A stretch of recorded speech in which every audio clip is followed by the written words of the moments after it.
Егер сіз нанды осы уақытқа дейін дұрыс ашуды білмейтін болсаңыз, осы видео сізге арналады. Керек заттардың бәрі астында описанияға қалдырамын. Ең алдымен еректен өсірген ұнымыздың үстіне шекеріміз бен тұзымызды салып, жақсылап құрғақтай араластырып аламыз.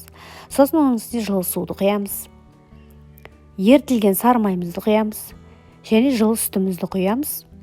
Оның үстінен бір ас қасық толтырмай ашытқымызды салып, жақсылап қасықпен араластырып аламыз.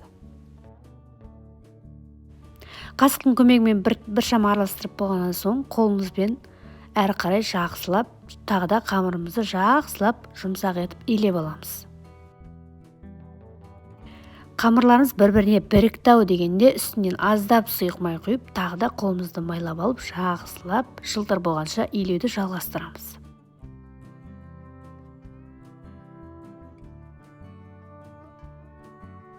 Илеп болған қамырымызды 2 сағатқа ашытуға қалдырамыз.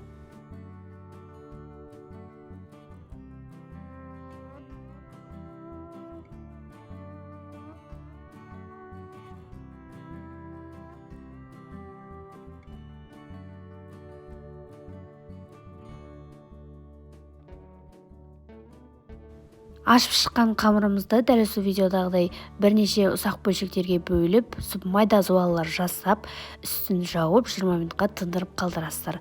Содан кейін қалағандарыңыз бойынша багет жасасаңыздар болады, немесе дөңгелек нан жасасаңыздар болады, булканы жасасаңыздар болады, өздеріңіздің қалауыңыз бойынша жасайсыздар.